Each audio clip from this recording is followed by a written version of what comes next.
Good morning বন্ধুরা, আমি পার্থ নস্কর চলে এসেছি নতুন একটা ব্লকে। তো বন্ধুরা, আপনারা কেমন আছেন? আশা করি আপনারা খুব ভালো আছেন। আমি এখন কোলগেট আর ব্রাশ নিয়ে দাঁতন করছি। তো দাঁত বুঝতেই পারছেন বন্ধুরা, আমি এই সরবতি পাতাটা তুলেছি, এটা সরবতি পাতা বলে। এটা ধুয়েছি, এটা বাতাসার জল করে খেলে শরীর ঠান্ডা হয়। তো আমি এখন কাঁঠাল গাছে উঠেছি। এই কাঁঠাল গাছটা আমাদের নিজেদের কাঁঠাল গাছ, আমাদের খামারিতে আমাদের উঠোনে হয়ে আছে।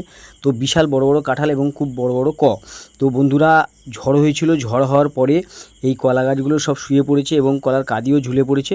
তো আমাদের নিজেদের এইটা কলা বাগান আমার ঘরের পাশেই আছে, আমি সেইটা আপনাদেরকে দেখাচ্ছি। আমার কলা গাছটা এই দেখুন শুয়ে পড়েছে কীভাবে। এই পেয়ারা গাছটা আমার একটা ছোটদার পেয়ারা গাছ, ছোট ছোট পেয়ারা ধরেছে, দেশি পেয়ারা, খুব মিষ্টি এবং খুব সুস্বাদু, খুব সুন্দর।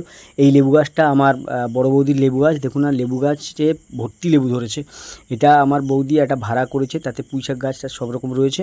আমি আপাতত হাঁটতে হাঁটতে মামুনসার থানের পাশ থেকে একদম চলে যাচ্ছি সিধে মাঠে যে মাঠে যাচ্ছি ওই মাঠটা নাম বাগদা এবং ভাঁড়ু, দুটোই নাম রয়েছে। এবং এটা অনেক দূরে আছে, মাঠে অনেক জল জমেছে এবং সেই জলের উপরে ঘাস হয়েছে এবং আমি সেই তার উপর থেকে হেঁটে হেঁটে যাচ্ছি ভিডিও করতে বন্ধুরা। তো মোটামুটি হেঁটে গেলে অন্তত ওই জায়গাটা যেতে আমার 20 মিনিট মতো সময় লাগবে।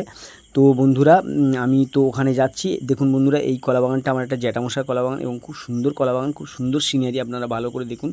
আমি একটা নতুন ব্লকে চলে এসেছি, সেই নতুন ব্লক আপনারা দেখুন। তো আমার সাথে সবসময় থাকুন। তো বন্ধুরা, আমি এখান থেকে যাব বাগদা এবং ভাঁড়ুর মাঠে। ওখানে মাটি কাটা মেশিন দিয়ে মাটি কেটেছে। তো খুব উঁচু করে পাড় দিয়েছে এবং দুধারে দেখতে পাচ্ছেন চলে এসেছি আমি বন্ধুরা। উঁচু করে পাড় দিয়েছে এবং মাটি কেটেছে, আর চওড়া খালের মতো দুদিক থেকে কেটেছে, এপারে প্লাস ওপারে কেটেছে। তো বন্ধুরা দেখুন, এই